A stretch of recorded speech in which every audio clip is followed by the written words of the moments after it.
கர்த்தருடைய நாமத்துக்கு பரிசுத்தம் உண்டாவதாக. கர்த்தர் இந்த நாளில் இப்படியாக உங்களை காண கிருபை செய்திருக்கிறார். எனக்கு அருமையான சகோதர சகோதரிகளே, இந்த நாளில் நாம் பார்க்கக்கூடிய ஒரு காரியம் என்னன்னா, இன்னைக்கு அநேகருக்கு ஆசீர்வாதம் தடையாக இருக்கின்றது. சிலர்களுக்கு அப்படியாக வியாதியஸ்தர்கள் இருக்கிறாங்க. இந்த வியாதி குணமாகாதபடி அநேகர்களுக்கு அநேக தடைகள் இருக்கு. ஏன் எனக்கு கர்த்தர் செய்யவில்லை?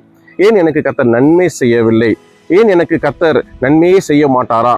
நான் கைவிடப்பட்ட நிலைமையில காணப்படுகிறேன்னா, நான் 3 வேளையும் நன்றாக பைபிள் வாசிக்கிறேன், நன்றாக ஜெபிக்கிறேன், இப்படி சொல்லக்கூடியவர்கள் ஏன் எனக்கு கர்த்தர் நன்மை செய்யவில்லை என்று நீங்கள் நினைத்துக் கொள்ளலாம். ஆனால் இன்றைக்கு பார்க்கக்கூடிய ஒரு வசனம் என்ன?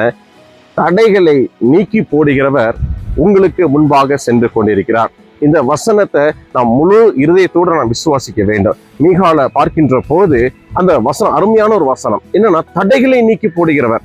இன்றைக்கு நம்மளுடைய எல்லா விதமான தடைகளையும் அவர் பிரேக் பண்ணி உடைத்தெறிந்து நமக்கு முன்பாக அவர் சென்று கொண்டிருக்கிறார். எனக்கு அருமையான தேவ பிள்ளையே, ஒரு வசனம் உண்டு. நான் உனக்கு முன்னே போய் கோணலானவைகளை நான் செவ்வையாக்குவேன் என்று கர்த்தர் சொல்கிறார்.